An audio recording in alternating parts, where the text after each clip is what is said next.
Bonjour les flammes, c'est Diana de la chaîne Diana Guidance et on se retrouve pour la lecture des énergies flammes jumelles de la semaine du 20 au 26 novembre 2023.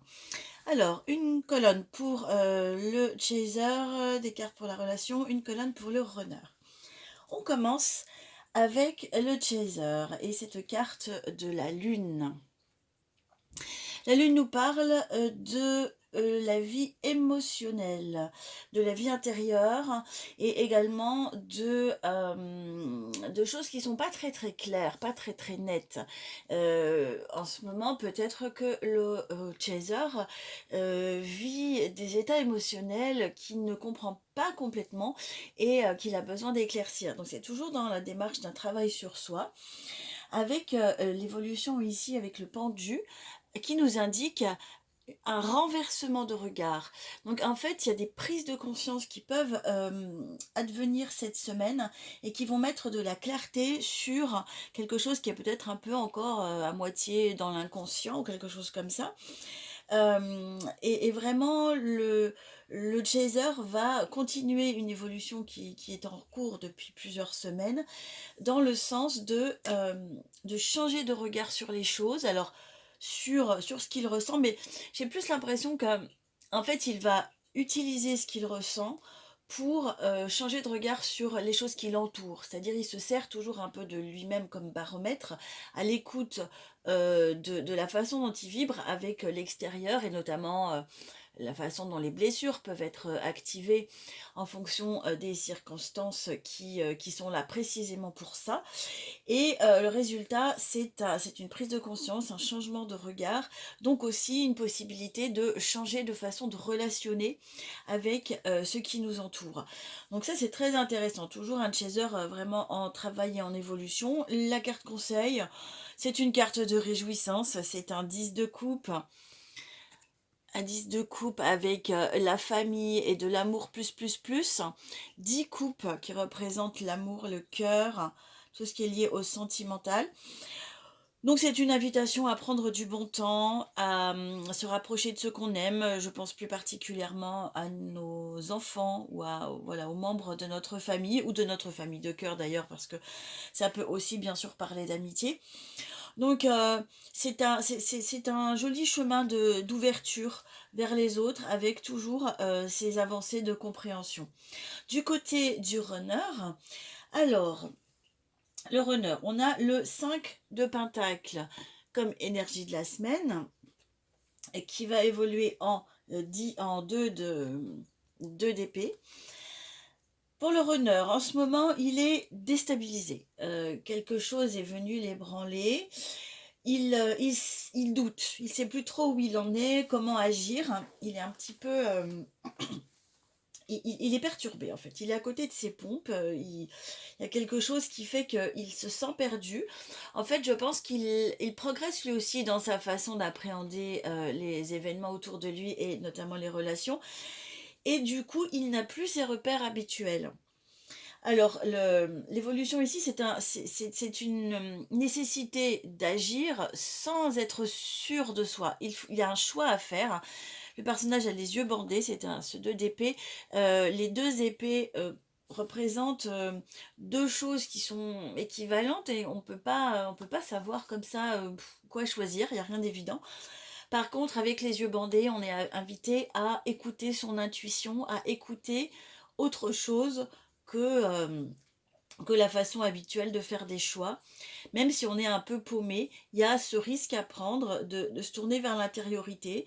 Les yeux bandés ne permettent pas de regarder à l'extérieur pour voir ce qui se passe.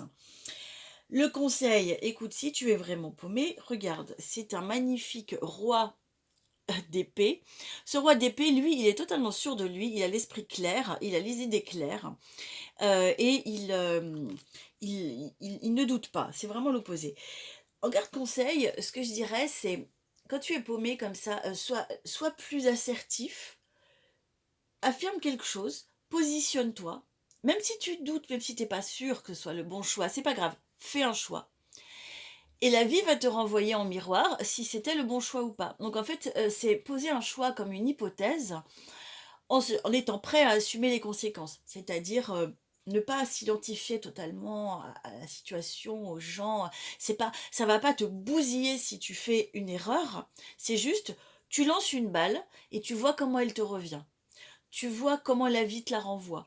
Tu affirmes un truc, tu agis comme si tu étais sûr de toi, mais juste avec ce léger recul qui fait que, ok, tu sais, tu es conscient que tu es en train de faire une expérience. Et donc, tu es à l'écoute de ce qui va revenir en écho. Tu es à l'écoute de ce que ça va provoquer, d'accord? Comme quand tu lances un caillou pour faire, enfin, je sais pas, pour faire des ricochets ou simplement un caillou dans l'eau, tu es à l'écoute de la vibration de l'onde qui va se propager, tu regardes le dessin que ça fait, tu sais qu'il va y avoir une réaction. Donc là, affirme-toi, affirme ta position, ton choix, choisis, et tu verras comment ça répond. Si c'est une catastrophe, en apparence, hein, ne le prends pas comme tel, mais dis-toi, ok, c'est pas ça, c'est pas le bon truc. Mais là, on t'invite vraiment à sortir de cet état où tu es perdu en retrouvant une clarté, quitte à se tromper, mais voilà, en faisant un choix. Ok. Alors, les cartes pour la relation, c'est très intéressant. Ici, on a un 8 d'épée. Ce 8 d'épée, il nous parle de peur et de sentiment d'enfermement, d'être coincé dans une situation qui nous fait peur, de pas trop savoir comment s'en sortir.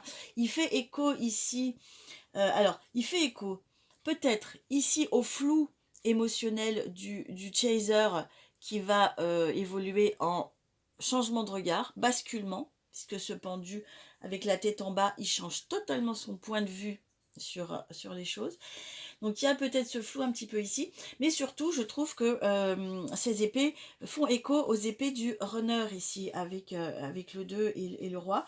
Euh, Peut-être que cette sensation très très inconfortable d'être perdu, de plus savoir où on va, où est notre place, etc.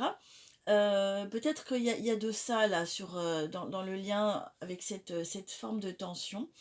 La bonne nouvelle, c'est que cette peur ou voilà, cet inconfort ne correspond pas à quelque chose de réel. Ça correspond à l'idée qu'on s'en fait. Ça correspond à quelque chose comment, qui a trait à nous et à notre perception, beaucoup plus que à la réalité concrète qui est autour. Donc en fait, si la fille enlève son bandeau, et elle peut tout à fait l'enlever puisque ses mains ne sont pas réellement attachées, si elle enlève, elle peut tout à fait sortir des épées. Elle n'est pas enfermée réellement.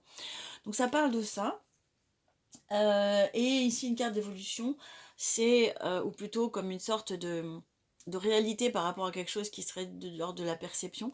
Ici, c'est une reine de pentacle. Cette carte, elle nous parle de totale abondance, confort. Cette reine, elle prend soin et elle règne sur son univers. Elle n'est pas du tout dans aucun trouble. L'abondance est partout, la moisson est partout. Il y a des fruits, la nature est riche, et des coffres d'or, etc. Donc elle prend soin de sa tribu. C'est une énergie qui a aussi un rapport avec le 10 de coupe, hein, l'idée de prendre soin de sa tribu, de prendre soin d'elle-même. Et donc voilà, si cette reine règne sur le lien, il y a vraiment... tout roule, quoi, hein, il y a aucun souci à se faire. Donc, encore faire dissoudre des craintes ou des peurs ou des sentiments inconfortables qui ont tout à voir avec une forme d'illusion, en fait. Il y a ce travail à faire dans la vie concrète pour se rattacher euh, à une autre réalité, peut-être on va dire en 5D ou quelque chose comme ça, mais en tout cas, il y a toujours dans notre façon de vivre plusieurs réalités qui se télescopent, qui coexistent en fait.